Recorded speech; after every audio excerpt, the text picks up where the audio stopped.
Well, we still have heat of the day, maybe not as hot as the past few, but temperatures so far have stayed below 100. The issue is all the cloud cover that you're going to see. Some of you probably felt like you got robbed yesterday because some of you did get showers, maybe heard a clap of thunder, and others have said, hey, once again, what rain?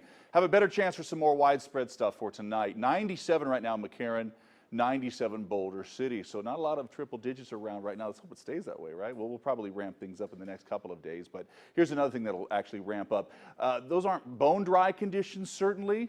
But for the conditions today, it doesn't look like much, but watch how this really develops for tonight. You put it into the kind of computer model mode where it's really estimating what could happen by 7 p.m., and we see it jump up quite a bit, the level of humidity. So the moisture in the air will have plenty to work with when it comes to these thunderstorms. And watch by maybe the 11 o'clock news tonight. Look at that.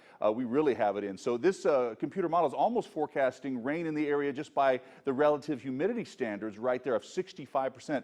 You don't usually get that this side of town or anywhere really in the state unless you're dealing with rain. It's not like coastal areas that can see 65% humidity in Florida or Nolens and not get any rain out of the bargain. It can just be all sticky weather. But it looks like it'll stick around, even though it dies off a little bit for tomorrow and kind of gets back to where we are right now. We'll still have the potential, not only tonight, but also tomorrow to see some leftover storms as well. That's the way it looks relative humidity-wise. Airport looks relatively clear so far. That will easily change for tonight, especially as we start to drag in more potential for thunderstorms and more energy. You notice how they've been popping up. Let me step away. They've been popping up, and then they die off pretty quickly. As you can see, Mount Charleston, we've seen some over the Sheep Range, down to the south as well. But you pull out a little bit more, and you can see all of the activity surrounding the valley. You just get the idea that something has to happen for tonight, likely coming out of the north for us and sweeping through the valley and probably hovering around pretty well. Let me show you what computer models are saying. It does look like, you see that northerly push? That'll make a big difference by 7, 8 o'clock for tonight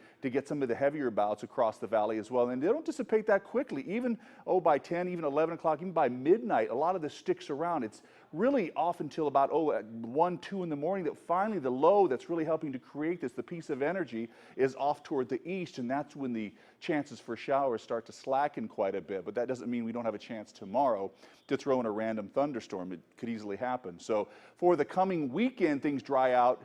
Temperatures stay on the more mild side, if you will, just below 100 for a couple of days. But once again, I'm going to keep a chance for thunderstorms in for tomorrow. We know the best chance will still be tonight.